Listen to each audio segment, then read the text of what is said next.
Loading. Options.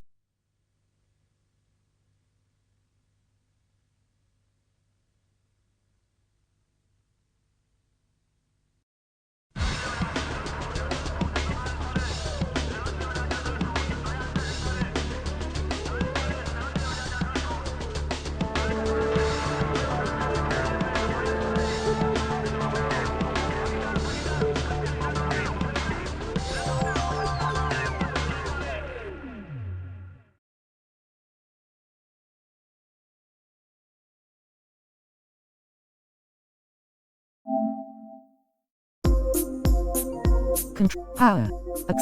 Accept. Turn off.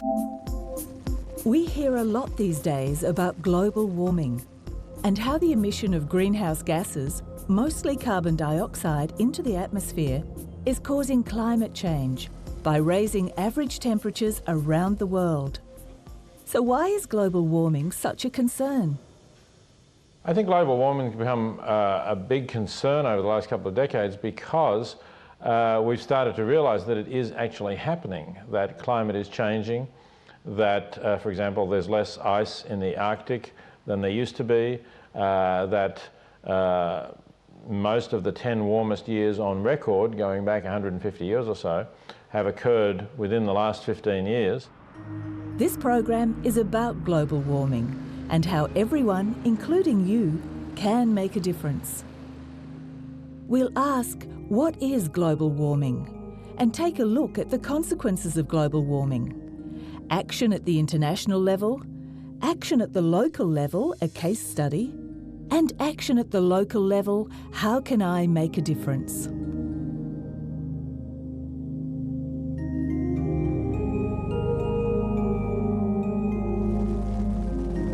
The Earth's atmosphere, together with the sun, cause our weather conditions. Heat, rain, or lack of it, wind, snow, and sometimes those weather conditions become extreme. The climate of a particular area is shaped by its typical weather conditions over a long period of time, thousands of years. And over the past 50 years or so, the weather conditions across the globe have changed. Things are warming up. When solar radiation hits the Earth, it warms both the atmosphere and the ground. A certain amount of the sun's heat is dissipated in the atmosphere, and some is reflected back. Certain gases, such as carbon dioxide, methane, ozone, nitrogen oxide, and chlorofluorocarbons, or CFCs, don't readily allow the heat from solar radiation to leave the atmosphere. When unnaturally high levels of these gases exist in the atmosphere, it has a greenhouse effect on the Earth. Incoming solar radiation to a greenhouse enters and warms the soil and plants.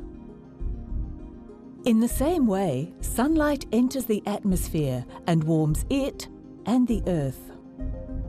In the greenhouse, warm soil and plants give off heat energy. The walls and glass of the greenhouse are warmed. On Earth, the warm ground gives off heat, which is infrared energy. This warms the greenhouse gases in the atmosphere. In the greenhouse, when the windows and walls give off their heat, some escapes to the outside and some goes back into the greenhouse. And in the atmosphere, when the greenhouse gases give off their heat, some escapes and some returns to Earth and warms it up further. Many human activities, such as burning fossil fuels for electricity generation or transport, raise the levels of carbon dioxide in the atmosphere. Clearing vegetation also increases the concentration of carbon dioxide in the atmosphere, because green plants absorb carbon dioxide. The more green plants that are removed, the more carbon dioxide builds up in the atmosphere. This causes a greenhouse effect on the Earth, which in turn causes global warming, because around the entire planet, temperatures are getting warmer. Our weather conditions are caused by the sun and our atmosphere. Climate refers to weather conditions experienced over thousands of years. Certain gases have a greenhouse effect. Greenhouse gases warm the atmosphere and don't allow heat to escape. Many human activities contribute to higher levels of these gases in the atmosphere, particularly carbon dioxide. The result is global warming.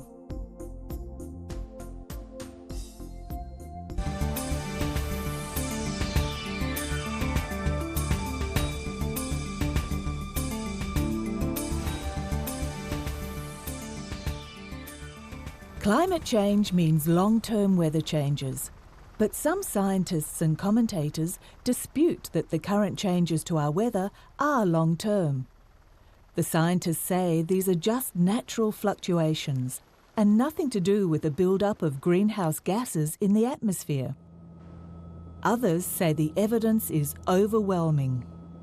I think there's a clear consensus among scientists in the relevant disciplines that global warming is occurring and that it is being enhanced by human activity, particularly industrialisation, the emission of carbon dioxide and other greenhouse gases. I'd say that consensus is really quite overwhelming. Of course, people can say there are scientists who don't share this consensus, but generally they're not scientists with expertise in the relevant area. Recent US research shows that the incidence of severe Category 4 and 5 hurricanes has nearly doubled in the past 35 years. There's evidence that the storms have increased. I think it's not really that well understood why that is. Certainly in the Atlantic, temperatures over the sea surface have increased as well, and you would expect that stronger storms would result from that because there's more energy to feed the storms. However, there's also natural variations that occur in the climate system. And in the Atlantic, for example, some of these natural variations occur on the timescales of 10 or 20 years, so that could partly explain some of these results. But also, obviously, climate change could be a contributing factor. Reliable, continuous weather records only go back around 150 years. In that time, levels of carbon dioxide in the atmosphere have increased, as have average temperatures. Carbon dioxide has increased by a third since before the Industrial Revolution. So that's quite a major change, and as I say, the temperature's gone up by 0.7 degrees. But if we're looking into the future, then we would obviously see much bigger temperature rises with much bigger carbon dioxide changes.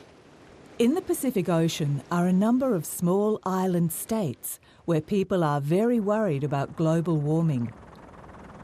One such island state is Tuvalu. Others include Kiribati and Tokelau.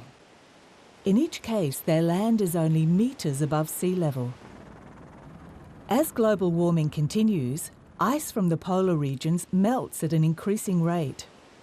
Sea levels rise worldwide, and low-lying countries, like the islands in the Pacific, the Maldives and other Indian Ocean islands, Caribbean islands and parts of Bangladesh, will become vulnerable to rising tides and storms.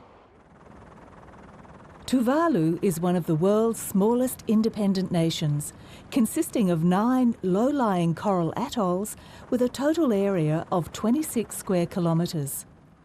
Tuvalu has got a population of 11,000 people, and is situated 1,000 kilometres north of Fiji in the western Pacific region. The people of Tuvalu are already feeling the consequences of global warming. The rising sea level are happening in Tuvalu right now, and it's causing a lot of devastation in the life of the people of Tuvalu. With the rate of the sea level rising at right now, it can happen, within maybe 10, 15 years' time, that Tuvalu might be submerged underwater. As parts of the world are threatened by climate change, many millions of people will be forced to migrate to somewhere else, becoming climate refugees.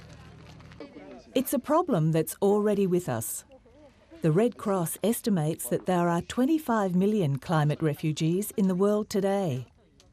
Environment group Friends of the Earth estimates that well over 100,000 people a year die as a result of global warming, mostly through weather extremes and the resultant failure of agricultural systems.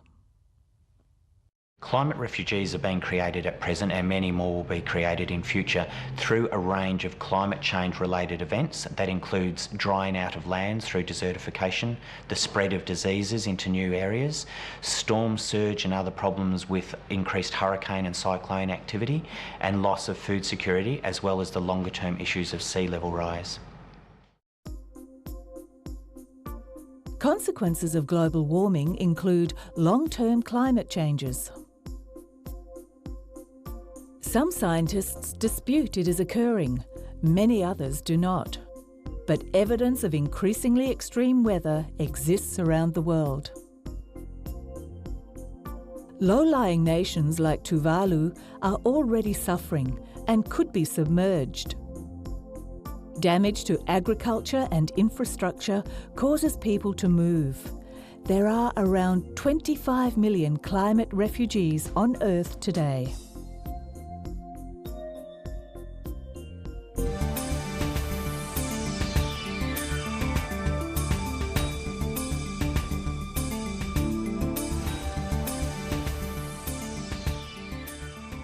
The industrialised countries of the world, notably the USA and Western European countries, are the biggest emitters of greenhouse gases. Their consumption of fossil fuels, particularly for power generation and transport, is significantly higher than that of poorer countries. And as poorer countries, especially those with large populations, continue to build their economies, the emission of greenhouse gases around the globe will further increase. The poorer countries actually are the ones that emit fewer greenhouse gases, certainly on a per capita basis. I mean, you mentioned China as an example of a nation that's emitting a lot of greenhouse gases, but it has a lot of people.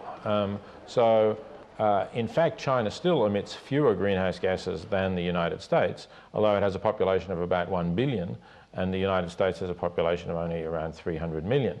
So on a per capita basis, each citizen of the United States is really responsible for about 5 times as much, maybe 6 times as much in the way of greenhouse emissions as each citizen of China.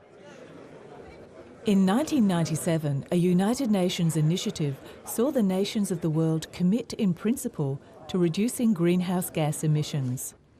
They signed the first stage of an international agreement known as the Kyoto Protocol, which committed each nation to reduce targets of greenhouse gas emissions. The problem is that when the poor nations want to industrialise, they'll want to use more fossil fuel and release more carbon dioxide.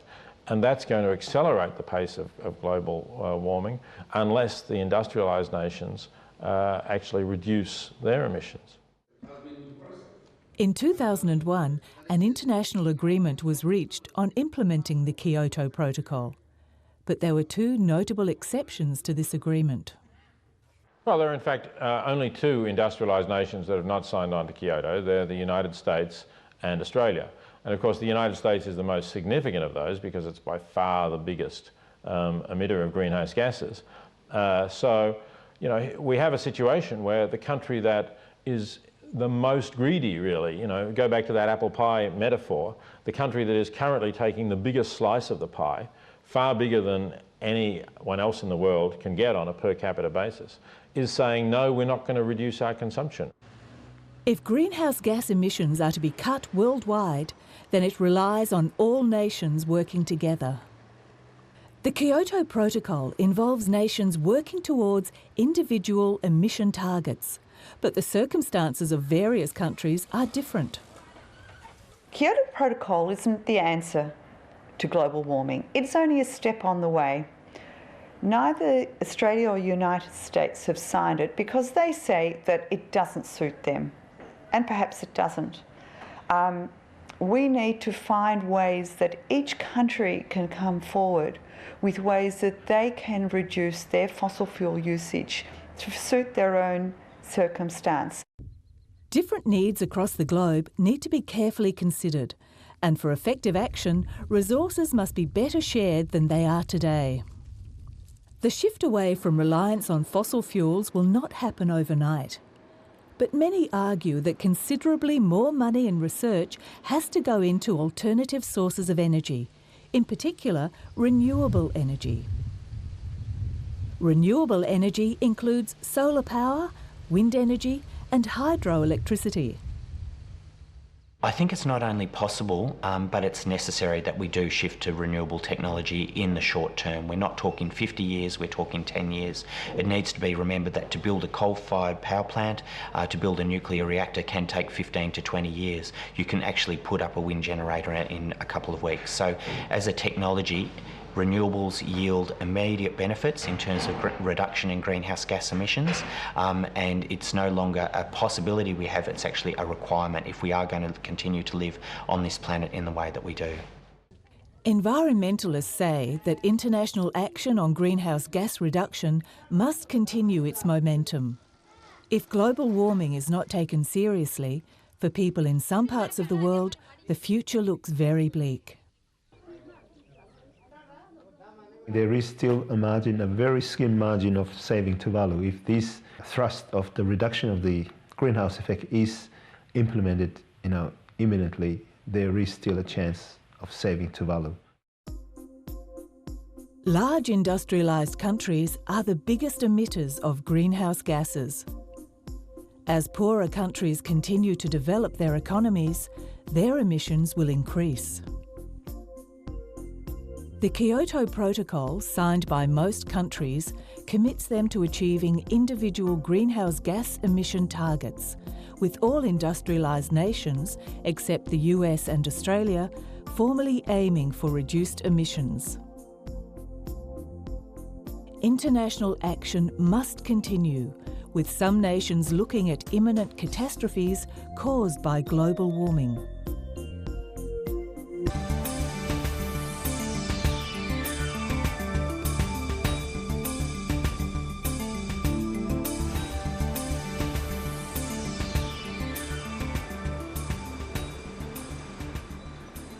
While nations have a responsibility to address global warming, action at the local community level is also critical. Every individual can make a difference. In inner-city Melbourne in Australia is a place known as Ceres Environment Park. Ceres is open to the general public and brings together people from local communities, including school children, government and industry, small business people and a range of others, to educate and promote grassroots action on a range of social and environmental issues.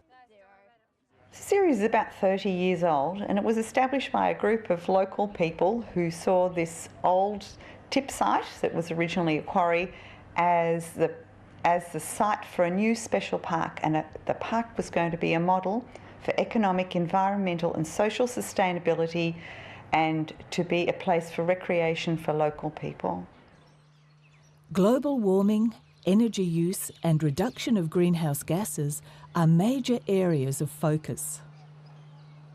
A growing number of energy companies around the world are changing the way they operate in order to minimise the impact on the environment.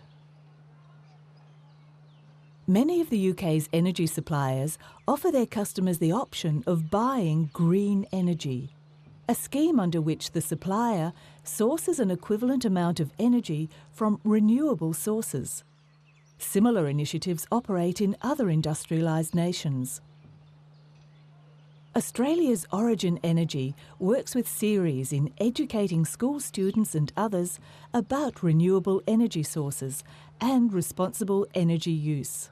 We have got a number of really fabulous facilities that we use to teach energy, our energy programs.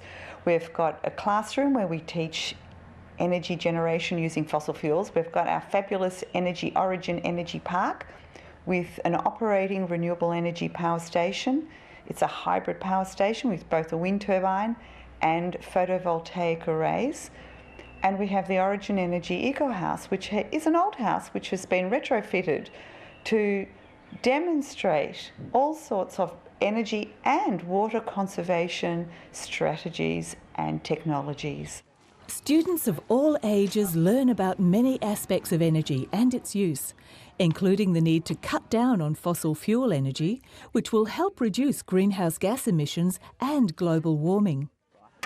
We hope that when the kids leave here after doing a program, they go home and they tell their parents all about it. And they explain to their parents why they should be using less electricity, why they should be burning less fossil fuel. And they should have lots of ideas about how their parents can do something about and reduce their bills very often at the same time, which is great. We also have the Sustainable Schools program, which help the schools to reduce their energy usage also. Get someone else to do it. Can you do it? Can you do this job?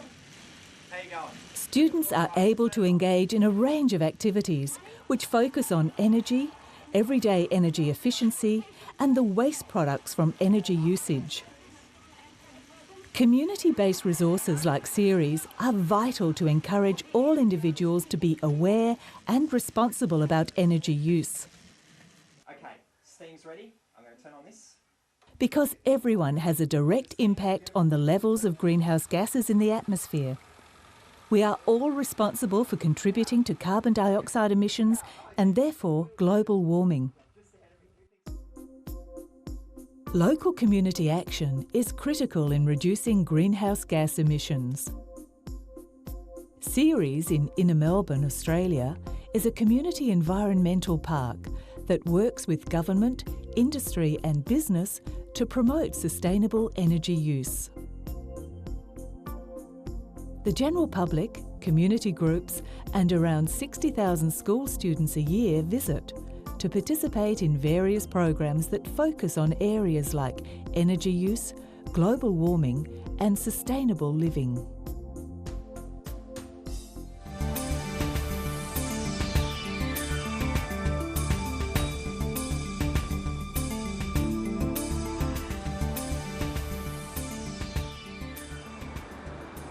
Individuals are really the only thing that will make a difference. Everything we do that reduces our greenhouse gas emissions is a real impact in terms of reducing global warming in the longer term.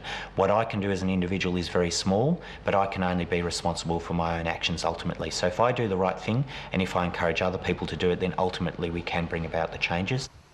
There are numerous things that individuals like you can do, and many people acting together make a lot of difference. Think about your lifestyle. The majority of our electricity is generated by the burning of fossil fuel, mainly coal.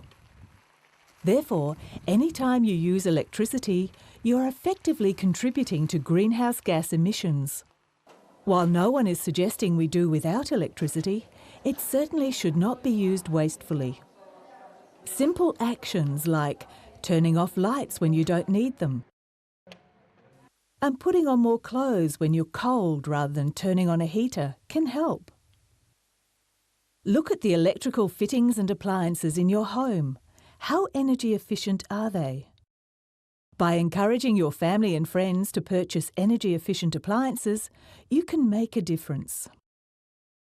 Likewise, using low energy bulbs inside and outside the home helps reduce electricity usage and greenhouse gas emissions. Then there's the use of vehicles. You might not drive one yourself, but every time someone drives you somewhere, fossil fuel is being burned, which is adding to greenhouse gases in the atmosphere. To get around, walk, ride a bike, take public transport whenever you can. The more petrol and diesel-driven vehicles on the road, the more greenhouse gases are emitted.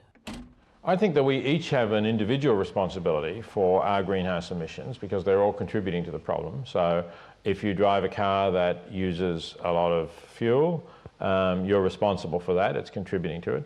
If you eat a diet that is heavy in animal products, especially those from intensive farms, they have used a lot of fossil fuel to produce those products, and you're responsible for that. But at the same time, I think we also ought to put pressure on corporations to clean up their act, to become more fuel efficient, and some of them have already responded to that call. And of course, in the end, governments have to be responsible for the standards that they set and the incentives they provide for their citizens and their country as a whole to meet global standards and to have a fair solution to this problem. Think about the food you eat. It takes a lot more energy to feed animals than it does to grow crops. But any type of large-scale commercial agriculture requires the use of fossil fuels and chemical-based fertilisers, which in turn require a lot of energy to manufacture.